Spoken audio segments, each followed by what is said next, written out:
आप जरा ये वीडियो देखिए। ये ऋषिकेश मेयर के चुनाव से ठीक पहले भाजपा की रैली का है।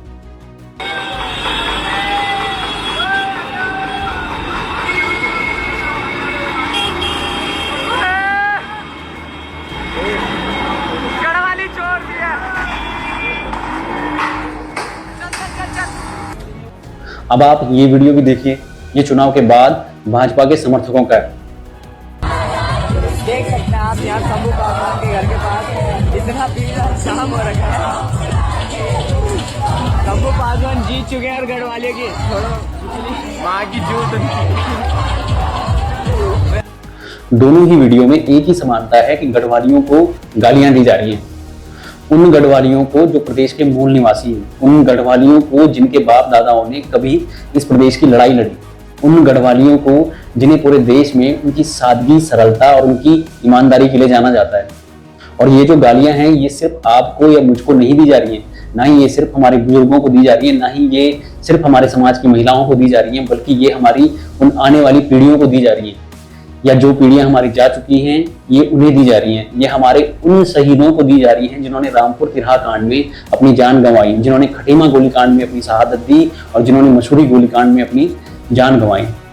ये गालियां कुल मिलाकर गढ़वाल के स्वाभिमान को दी जा रही हैं, गढ़वाल की स्वायत्ता को दी जा रही है। कुल मिलाकर ये एक तमाचा मारा जा रहा है एक राष्ट्रीय पार्टी के समर्थकों द्वारा हमारे मुंह पर। देखो, ये प्रदेश भले ही तुम्हारा होगा, ये भूमि भले ही तुम्हारी होगी, लेकिन इसके राजा हम हैं और जब तक तुम बटे रहोगे, जब तक तुम में कोई एकता नहीं होगी, तब तक हम ऐसा ही करेंगे। और ऐसा हम एक बार नहीं बल्कि बार बार करेंगे। मैं उन लोगों से पूछना चाहता हूं जो अपने सिर पे पहाड़ की टोपी लगाकर नाम के आगे उत्तराखंडी, पहाड़ी, गढ़वाली लगाते हैं, आपको इस टोपी और इन पहचान वाले शब्दों का मतलब पता भी है कि ये बस केवल एक सोशल मीडिया का एक दिखावा करने के लिए। जब बात आपके प्रदेश की अस्मिता की आती है, आपके स्वाभिमान और आपके अधिकारों की होती है, तब आप चुप क्यों जाते हो?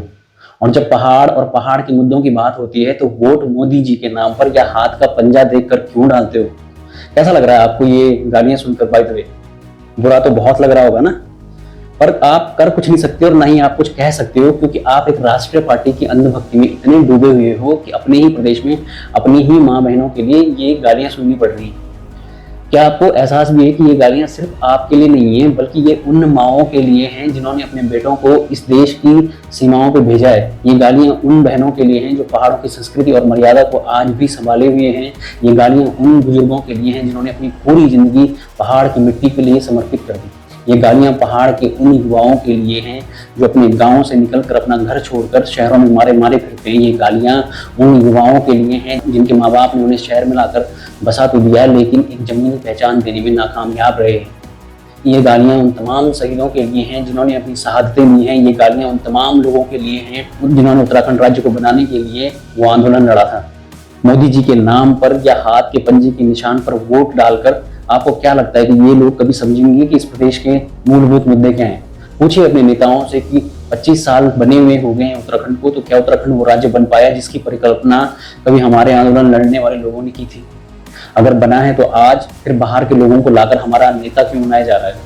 अगर बना है तो आज राष्ट्रीय पार्टियों के समर्थक हमारे मूल निवासियों को गालियां क्यों दे रहे हैं? अगर बना है तो क्यों हमारे प्रदेश की नौकरियों और संसाधनों पर बाहरी लोगों को प्राथमिकता दी जा रही है? अगर बना है तो क्यों हमसे जल, जंगल और जमीन के हक छीने जा रहे हैं? और अगर बना है तो क्यों आज हमारे गाँव, जहाँ कभी रौनकें हुआ करती थी, पलायन की मार झेलने के लिए मजबूर है?